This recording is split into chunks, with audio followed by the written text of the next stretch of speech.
Welcome back to Pathfinder Wrath of the Righteous, where we are at the cusp of the last battle in the Grey Citadel. In the last episode we ended at the point where Staunton and Minagho had a little fight it out here, and Staunton viciously slashed Minagho with his axe.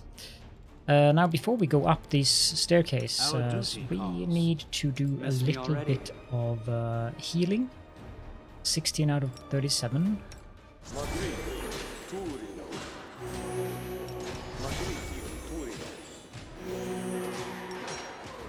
Do one of those. There we go. And then up we go. I don't think there's anything we want to... Actually, there was.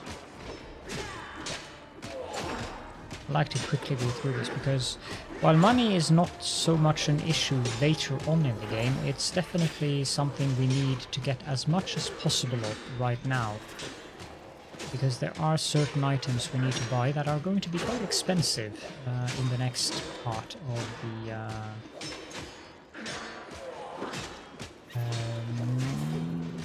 wherever we are going after this.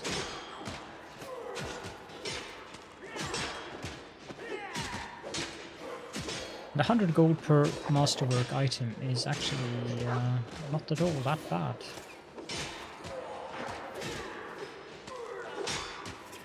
There we go. Leave. Sorry about the noise there, but it's been scripted by the game, so not much I can do about it.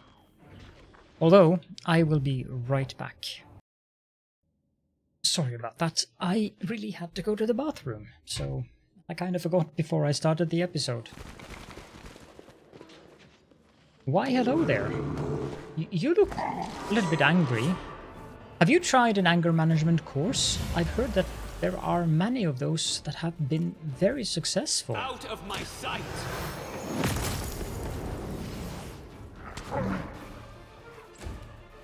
Attack!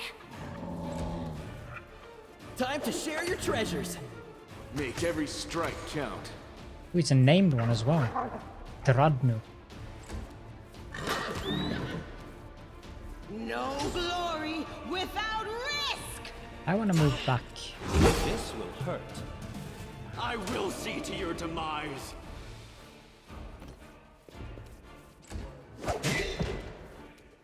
Hey, you're not supposed to trick things. That's my job. Aim carefully. Cover me, all right? You've crossed the wrong mongrel. The inheritor, guide my blade. It was definitely a good idea to move Waldriff over to the daggers. So he has the great axe named Blocker.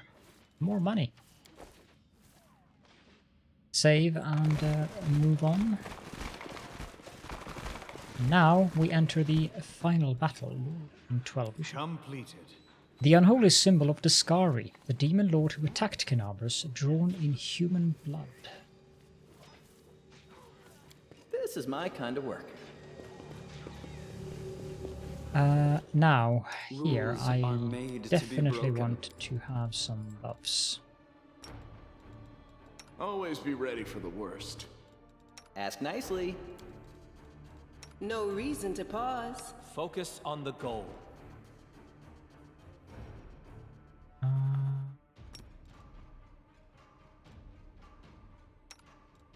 Everyone counts on me.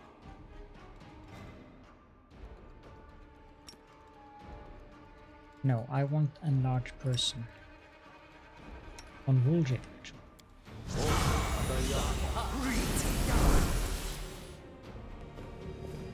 Here we go. No, no, no.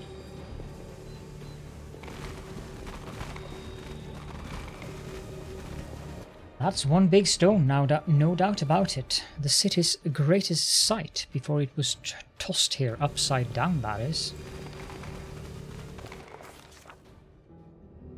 Upon entering the chamber where the vanquished Wardstone resides, the crusaders could have expected many things. An ambush, deadly spells, or a horde of enemies.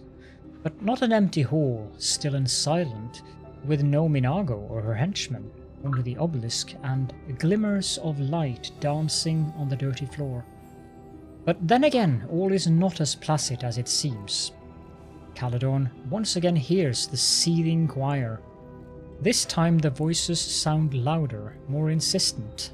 One step, another, and suddenly Caledon sees the Wardstone not as it was a moment ago, but somehow completely different. It is no monolith emanating light. It is a cage made of pure energy. The place where Descari struck looks like a festering wound from which tendrils of dirty red and purple darkness creep throughout the entire artifact. And there, inside, 2 hosts of flaming warriors are locked in battle. One is light, the other blood red, but they are all waiting. For what? Hearken unto the Light Warriors' words. The Light Warriors speak of duty, service, and sacrifices made. Their words reveal the truth of the Wardstones. Each one contains a host of angels, volunteers from heaven who committed to this indefinite imprisonment in order to guard mortal kind from the demonic threat. They make no complaint, they ask no easing of their burden. If the goddess and her herald offered them the same choice again, they would consider it the ultimate honor to sacrifice their freedom for the cause. The angels know Descari's evil plan. When the last of the Light Warriors fall, the Wardstone will become a deadly explosive that will destroy everything around it, and the other obelisks in the chain will meet the same fate. The Light Warriors pray for help. They plead for someone to strike down their fallen brethren. Those who succumbed to the demonic corruption are already beyond salvation, but if they are stopped, it will allow the Wardstone to heal and the Light Host to continue its duty. The crystal chisel discovered in the ruins of Canabrus is the ideal weapon for this task. It will cut out the corruption along with those who have succumbed to it and restore the Wardstone's full power. Hearken unto the Red Warriors' words. The Red Warriors speak of pain and lies and disillusionment. Their words reveal the truth of the Wardstones. The barrier surrounding the Worldwound is built upon the bondage and suffering of countless angels. Every injury dealt to the Wardstone, these angels experience as physical agony. The pain is driving them insane. Deceived by the hollow platitudes about duty and service, they suffer torment day after day for the sake of ungrateful mortals who do not even know their names. Enough. Sorry, I need to fix my voice meter. Very, very inconvenient there. I hope that didn't corrupt the audio in the video as well. The Red Warriors know that their blades, now turned against their former brethren, hasten the triumph of Descari and his servants. Once the Wardstone has been wholly conquered by corruption, it will become a deadly weapon under the demon's control. Some of the obelisk's prisoners beg for freedom, while others pray only for death, but they all agree that this existence is unendurable. The crystal chisel discovered in the ruins of Canabrus is the perfect weapon for a massacre. It cannot force open the door for those who wish to escape, but it can destroy the Wardstone along with all its prisoners, willing and unwilling. None will be able to claim victory, but all will be gifted a merciful death that will end their suffering once and for all. Now, if I had taken the Aeon with me, this would have locked me into the Aeon Mythic Path if I had picked the Aeon Mythic Path here. Make a decision. There it is. The fate of 2 angelic hosts, faithful and fallen, and the fate of Canabrus, perhaps even all Mendev, now rest in the hero's hands. How will he proceed? Whatever this crystal chisel may be, its power is great indeed.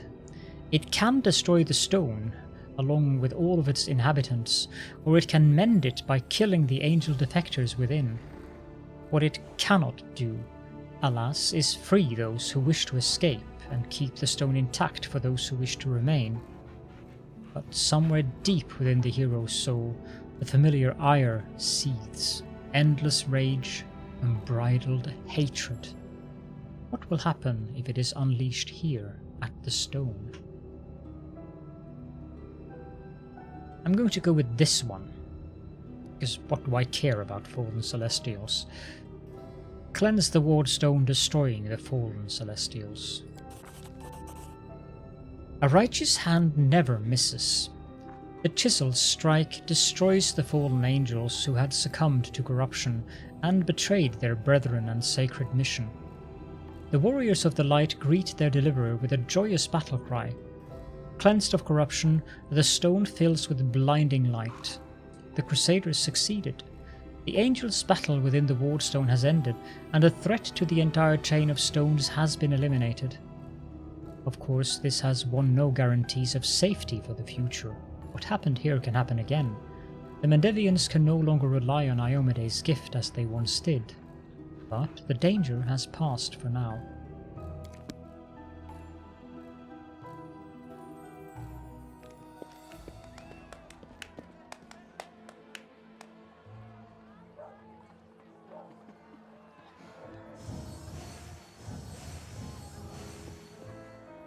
Look at them, Suture.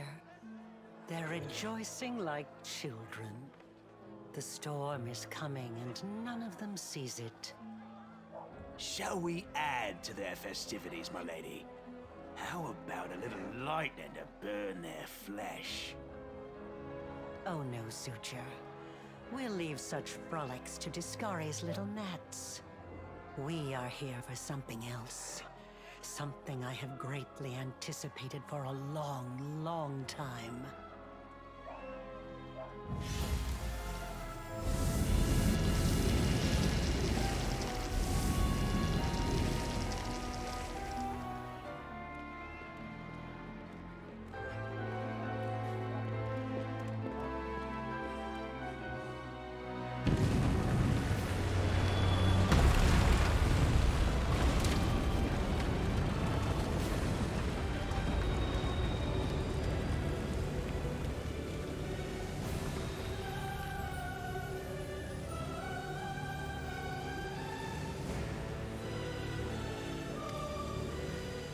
The blisteringly vivid memory releases you, and you return from the depths of the past to the present.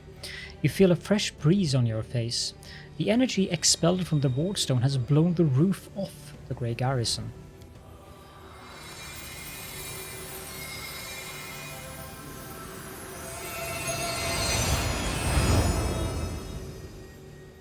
The Wardstone's energy suffuses you, and through you flows into your allies. What is happening? Help us, Iomedae! What are you doing here? How? I see. Tricks from your pathetic goddess. So even Iomedae will resort to dirty tricks when you have her cornered. Don't celebrate yet, mortal. There's no one to hide you from me now. Look, you're already wounded. Pathetic mortal. I'll have no trouble finishing you off now. You'll die anyway. The demoness looks formidable with her entourage around her, but her threats ring hollow to you now. You look at her and feel like a titan looking at an ant. Overwhelming, all-conquering power fills you. What? That little demoness? Those irritating hordes of the abyss? The gods themselves are your only equals now. Now you will answer for your crimes. There is only one law in this world. Strength. And only one crime. Weakness. Be honest. Do you really think you have strength on your side? I knew a woman who thought the same thing. It never led to anything good. Your goddess sent you to die. You think that's a victory? All you've done is postpone the deaths of all the other mortals.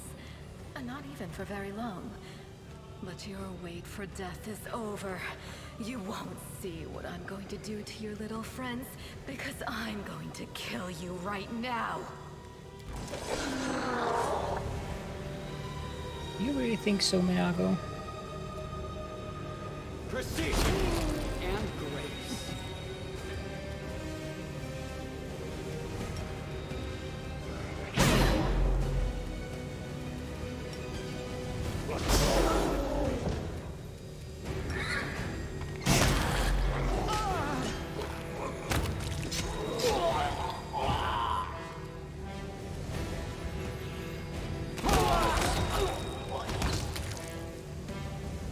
A calculated risk.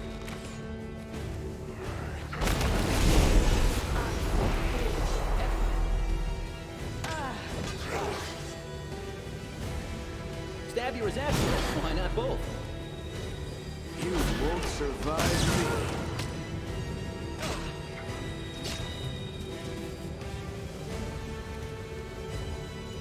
I'll make short work of this.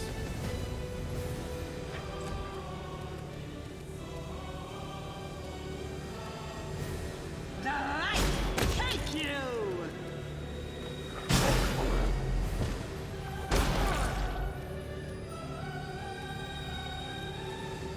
Son of blast! How are you doing that? Where is your power coming from? Minagho! To me! Staunton, my darling. I knew you'd come back for me. Shut it! Get over here now. Get behind me. If you want to finish her off, you'll have to step over my dead body first. Killing me won't be a challenge, I know. But I can last long enough to give her time to escape. The Crusaders were right. You're a traitor. You were always a traitor. Maybe you're right, but you won't change your mind either way. So why waste my time trying to convince you?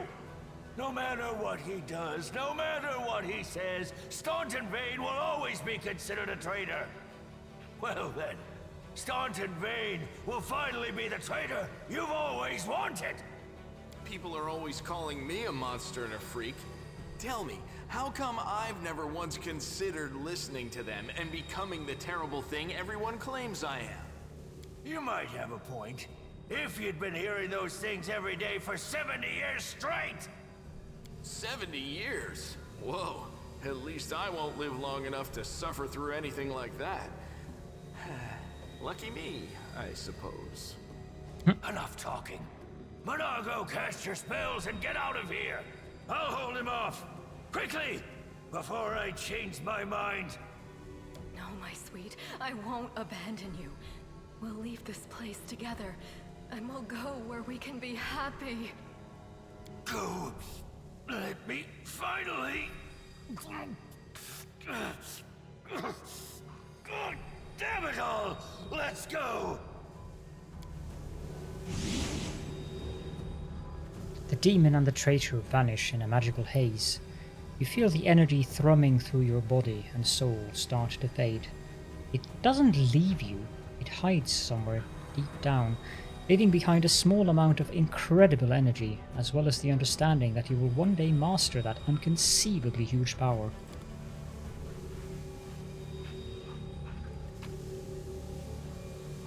Let's pick up the stuff that is useful to pick up. Which sadly is not much. There is one thing that I have to check, and we also have gained our first mythic level, so hold on and I shall be back very shortly. Just as I thought, I noticed that I lost the purple stone dagger, so I actually have to redo this. I'll do that while the recording is paused, because I need to pick the good option, because I don't want to lose the stone dagger, because it actually turns into a pretty useful item later on. So, be right back again. I thought I'd actually read this one, so we'll quell the anger of the Red Warriors by offering them peace. Paladon addresses the furious Red Warriors, not in words, but in his intentions and aspirations. The torment-wearied angels see compassion in him and also a promise of rest. One day the demons will be driven back. One day the Worldwound will vanish like a nightmare chased away by the spring dawn. One day, the sky above Canabrus will once again gleam a dazzling blue. When that day comes, the Wardstones will no longer be needed, and the Angel's Watch will be at an end.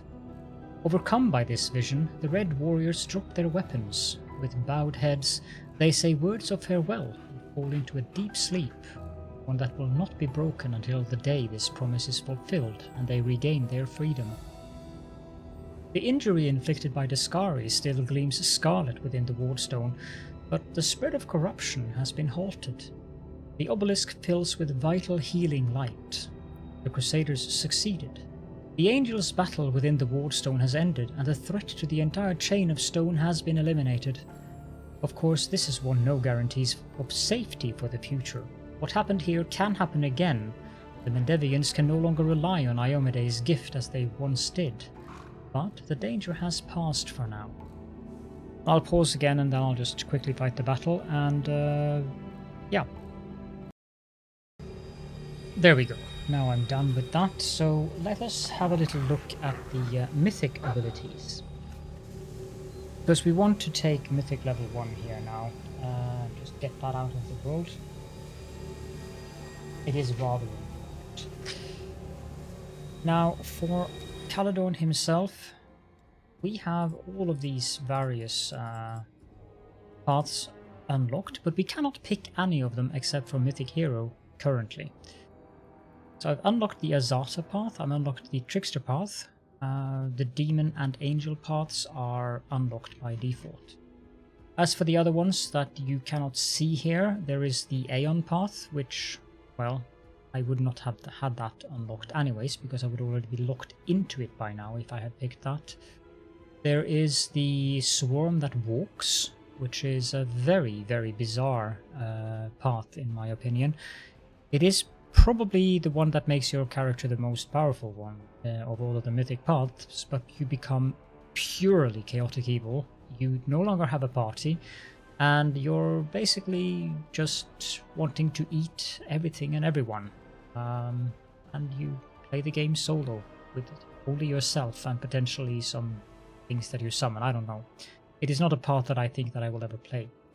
Then of course you have the Lich path, which is the one that we are going to select. That will unlock a little bit later. And there is the Gold Dragon path that will unlock relatively late, and you can only go into that path at mythic level 7 or 8 or something. And finally there's the I don't know if Mythic Hero is the one. It is. So the final one is Devil, where you first have to be an Azata and then turn into a Lawful Evil Devil instead. First Ascension. We will go with Danse Macabre. Close to the Abyss is pretty nice, because, and it's pretty nice regardless of what class you are playing, as long as you are playing someone who goes into melee. So even on my Angel, I picked Close to the Abyss, not Close to the Heavens. I mean, it's a good ability, but Close to the Abyss gives you additional attacks. You also get resistance towards electricity, immunity to poisons, which is pretty nice. And you also get Demon Kind on level 2, which is that. The Close to Heavens would give us Heaven's Breath, if we wanted to be good. Resist acid, cold, and immunity to petrification. But Danse Macabre is the one that makes most sense to take as a spellcaster who intends to become a Lich. First of all, we are drawing our power from death, so we can now channel negative energy to deal damage to living creatures or to heal undead creatures. Channeling energy causes a burst that either heals all undead creatures or damages all living creatures in a 30-foot radius centered on the mythic character. So must be careful with this with our party until we become a full-fledged Lich. Things kind of change then. Blah blah about how much so forth, and some saving throw stuff. It's based upon whichever is higher of charisma, wisdom, or intelligence. For us, that would obviously be charisma. It's also a You can also channel energy a number of times per day, equal to 3 plus mythic rank, and it's a standard action that does not provoke an attack of opportunity. On the second mythic rank, you will gain an even greater mastery of negative energy. Their insight into the flows of negative energy also gives them an advantage in combat against enemies that have an affinity to negative energy, such as the undead or the Nabazu demons. Become immune to negative levels, which is exceedingly nice. We gain +4 bonus on saving throws against death effects, which is also pretty nifty. We gain +2 bonus to armor class, saving throws, weapon attack, and damage roll against creatures with negative energy affinity, which would be undead and Nabazu. And the difficulty, now I don't remember. Difficulty class. Classes of their class abilities against these opponents are also increased by 2, which is negative energy insight. For our first mythic ability, there is without a doubt the abundant casting. This will give us 4 extra spells per day of both first, second, and third ranks each, so we get quite a bit of extra spells with this. Do note that it does not affect the mythic spellbooks. However, as a lich, we are going to be able to merge our spellbook. The lich spellbook is going to be part of our sorcerer spellbook, so it will indeed affect our lich spells as well.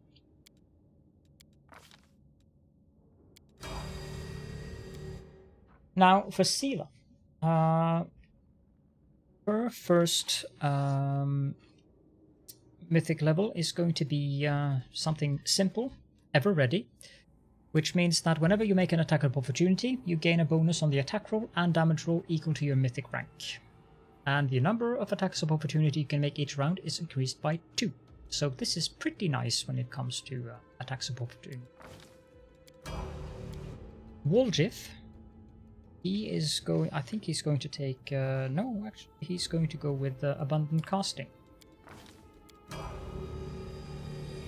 Lan is going to go with Everlasting Judgment,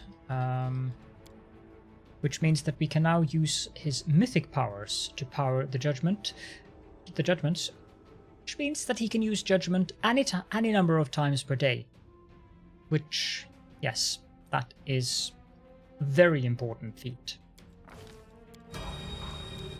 For our good friend Funfix, our brown fur transmuter, we are going to go with abundant casting, of course. And finally, Darren. We are going to take Second Mystery and Nature.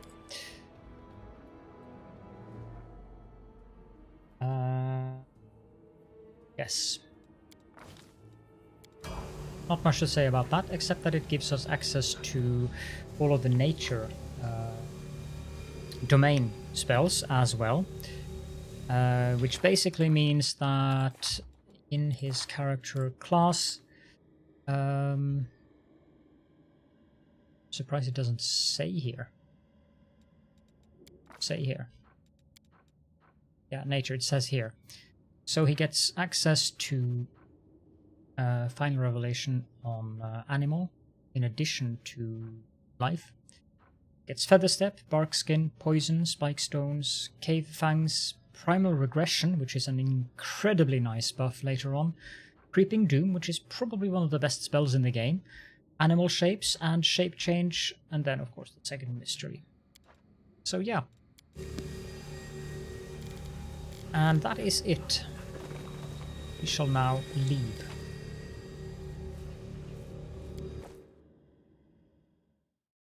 And it takes 8 hours to get back.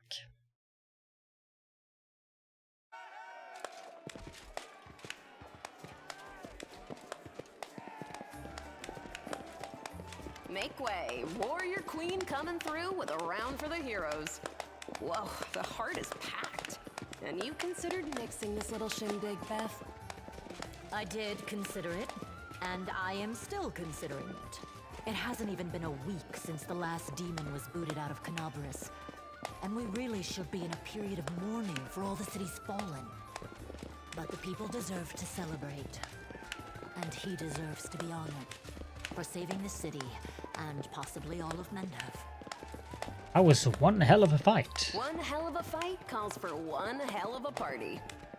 According to the Watch reports, there has been no demon activity whatsoever outside Canabrus.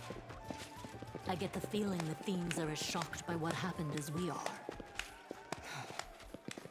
What happened in the garrison, what you did, it was a miracle. I truly believe that the gods remembered us and decided to intervene.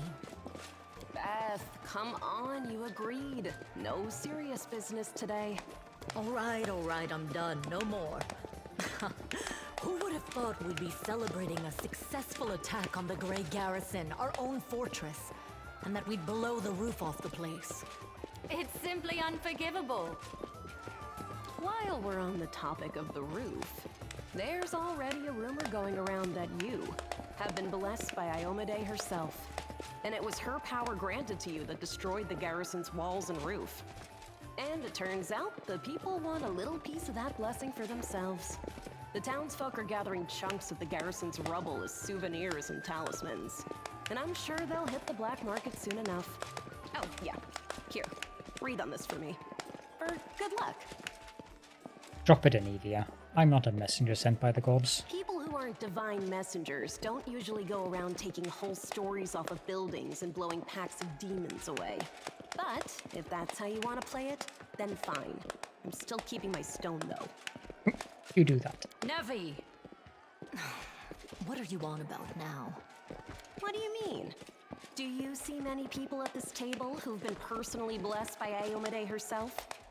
Well, a couple perhaps. Iomedae's blessings are not conveyed through stones, and as public officials, we really shouldn't.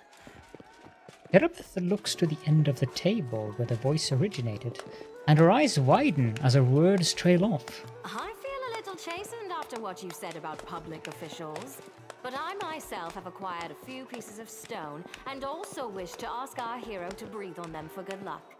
So, what now? Are you going to toss me out of this fine establishment? Your Majesty. Yes, it is I. I made the journey here to deduct the cost of repairing the garrison roof from your salary. We have not been introduced. Galfrey of Minagho. Go with number 2 there. Lawful, shake her hand. It is an honor, Your Majesty. And for me also. So, this is what he looks like. The one all Minagho is talking about. News of your deeds reached me even before my messengers could. Your Majesty, we were just... I'll have them arrange. Calm yourself, Commander. I deliberately came here without any fanfare because I did not wish to draw attention away from our honored hero here. My personal guard and the force I brought with me are standing watch outside the city. I ordered all your sentries to stand down. They also deserve a break. Every person who tirelessly fought to save Canabrus will enjoy themselves today. And my reinforcements will ensure peace and order. Will you join our celebration, Your Majesty?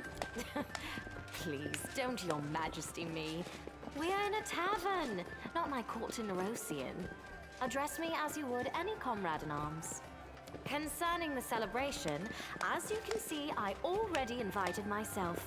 I couldn't pass up the chance to meet the new hero all the crusaders are talking about. And soon, not just crusaders. Well, we all need to get some rest. Because grand new deeds lie ahead, yes?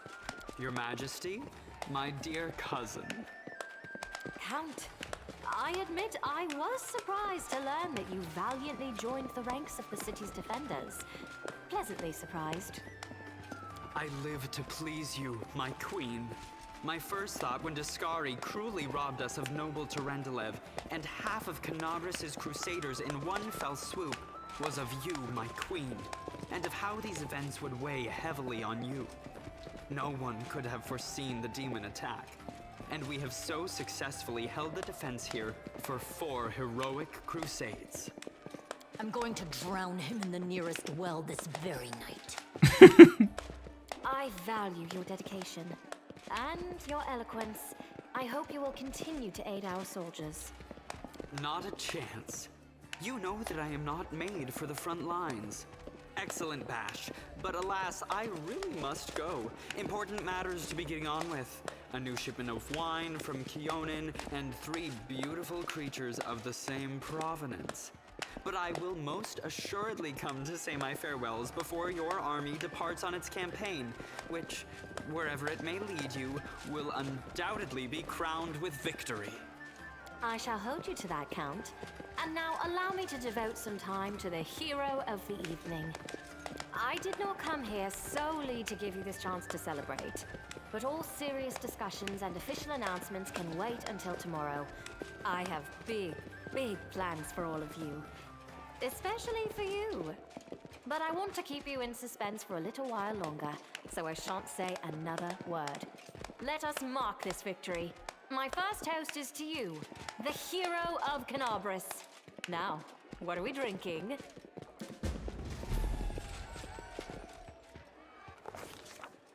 The fires of Canabrus have died down. Now the army's path leads to the walls of Dresden, a fallen citadel that the crusaders have been trying in vain to reclaim for 70 years.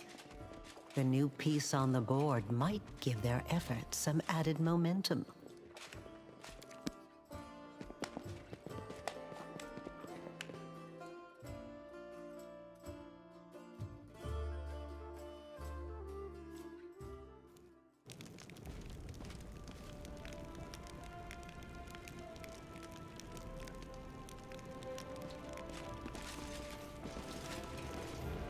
Rise, warriors.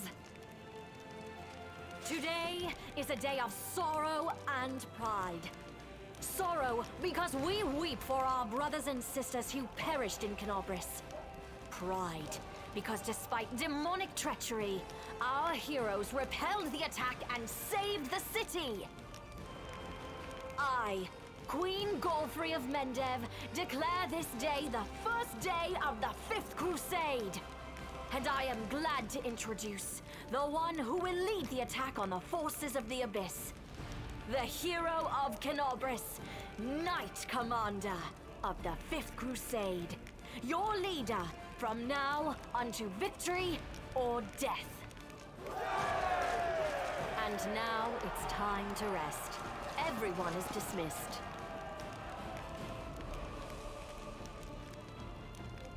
There. The troop review is finished. I'll give you some time to look around the camp, and then I shall expect your presence at headquarters.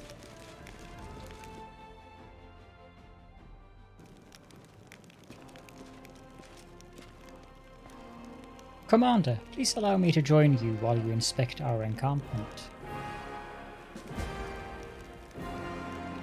And with that, we have reached the next chapter. There is one thing that I would like to mention, which is important, and that is the fact that, well,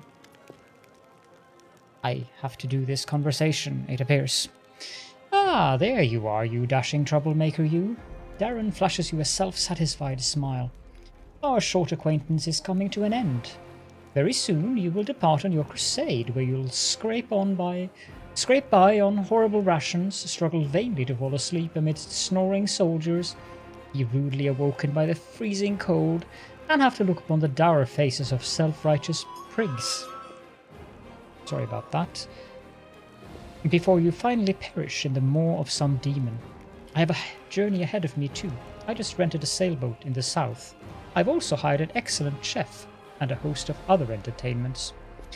Well, to each their own, I suppose.